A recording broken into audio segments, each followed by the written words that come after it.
Or, Mr. Speaker, I'm overfit this afternoon to contribute to the way flood is displaying some skills on our environment, causing havoc here, there, all over the place, giving us a lot of economic problems, giving us a lot of environmental immobility, making it immobile to move from place to place because everywhere is flooded. And also, Mr. Speaker, by the end of my submission, I would like to all of us to come together as a house to remove the word natural disaster being attached to flood in our books. Because as far as certain things are concerned, rain, which eventually becomes flood, that we have already given it a title natural disaster, it doesn't tally, because if we go to court and we say that the court should stop a caring father from raining gold on our land, the court will not accept our prayer. In fact, the court will throw away our case, just like it's happened to some people at the World Cup in the round of 32. That they were just moved out. You understand? So, it is time we need to see rain as an economic issue. Now, to solve flood in our system, all that we need to do is to expand our water economy. There are so many agents in this environment that needs water daily.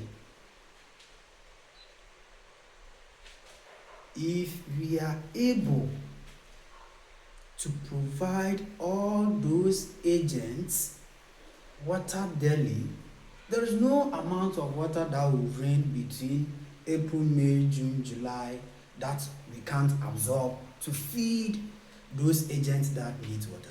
So, Mr. Speaker, all that I'm talking is that we need to expand our water economy. For instance, we have land. It needs water daily. We have animals. They need water daily. Mr. Speaker, we have human beings who also need water daily. It may even surprise you to know that human beings, as an agent of the environment or users of water, sometimes in this country, human beings do not have 24/7 water. So, Mr. Speaker, it will be of bad faith on us, all of us, as citizens of this country, to call water, which is a blessing, which is money, as what? Natural disaster. All we need to do is to expand our water economy. In expansion of our water economy, we will be creating a lot of agents that will be absorbing water all the time.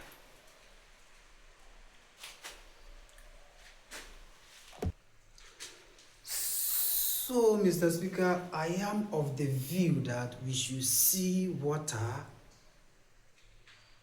or solving flood issues in this country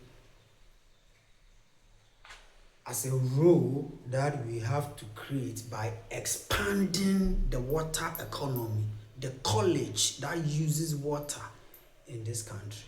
We should expand it. When we expand it, it will be okay. So, I also want to say that water is never an engineering issue. Water is an economic issue. Because it's only when you create and expand the water economy, then there will be no flood.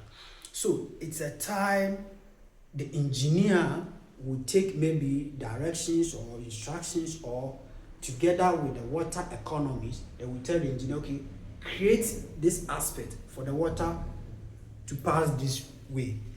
Now, many a times, we say somebody has built over here to block road, to block the ways of the water. Mr. Speaker, water does not have a road or a way.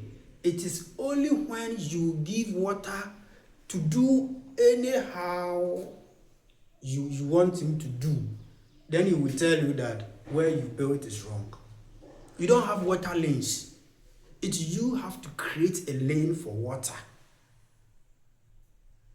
For instance, Mr. Speaker, in this country, we have gutters in our communities, in our cities, but these gutters do not link directly to the rivers or the streams in the communities, which lead directly to the sea. Instead, most of our gutters, it gets to some point, the water flow from the gutter and it just move to any direction of its own choices. And if you live like that with water, Mr. Speaker, as liquid as water is, it will get to anywhere that it wants. One thing we should also be mindful and be careful of it is that just like we human beings, we want to drink water and we want to have a place to sleep, so it is, water too is like that. Water too wants somebody to absorb, and also after the absorption, the remaining water also wants a place to sleep or rest. So we need to create water economy, expand the college that uses water daily. That is the only way we can solve flood situation in this country. And Mr. Speaker, before I sit down, I would like this House to adopt a resolution of removal of flood being considered as a natural disaster from our records. Mr. Speaker, I'm on my feet on this point strongly because we don't want the giver of rain to be seen as doing us bad favors, but instead he's rather blessing us, and we should take it in good faith. If somebody gives you land, gives you sun, and gives you rain,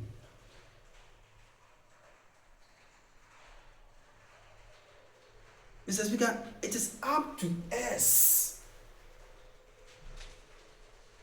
as living intellectuals, as talking natural beings, to apportion amounts of sun that need to be absorbed, apportion amount of wind that needs to be absorbed, and apportion amount of water that needs to be absorbed.